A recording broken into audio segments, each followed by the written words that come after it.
What's going on, y'all? Today is an exciting day. We're gonna put baby on the dyno. We're currently here waiting on the tech. We're at CMS Performance in Jonesboro, Georgia.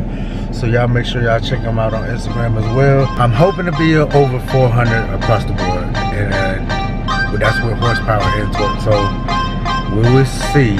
So just waiting on the guy to get here, and hopefully get this thing going.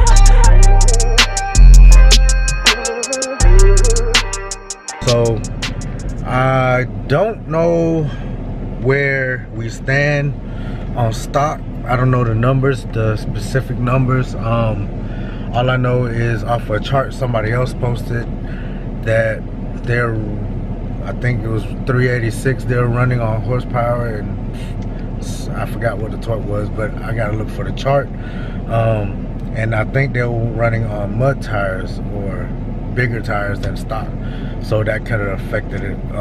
Here we are, CMS Performance.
Right there, man. Yeah, it made all the way through. It looked like Let's see what it got. it's the red one. It's the red one. 358. It's about the same stuff, basically. 500, but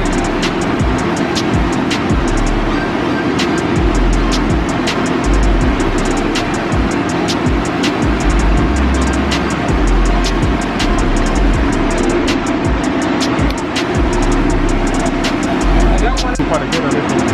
So you can kind of like take a picture of the airfield ratio. So you can see it's pretty evenly efficient, and it stays pretty much the same.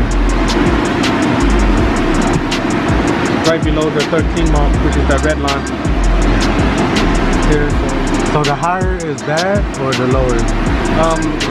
too high is not good. Okay. You want to stay around like 12 and a half for all motor car or all motor truck.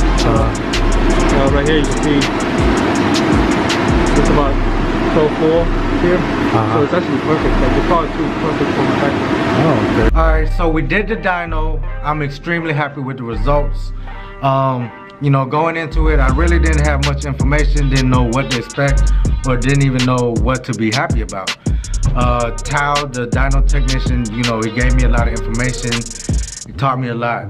Basically, the only thing I was sure of was I had 420 horses. So I found out that wasn't really accurate either. The 420 horses only goes to the flywheel. and after the flywheel to the tires, you lose about 20%. So I learned something there. Now I did a lot of research and tried to find information on Google, on YouTube. The only thing I did find was a Silverado. It was a 5.3 liter, and he did a dyno before his mod, and he had 297 to the wheel. Then I also looked on Google Images for dyno charts. I found a 6.2 liter, and it gave me 331 and 370 to the foot-pound torque. So if that's accurate, then that 20% would be accurate to that 420 and 460 foot-pound torque.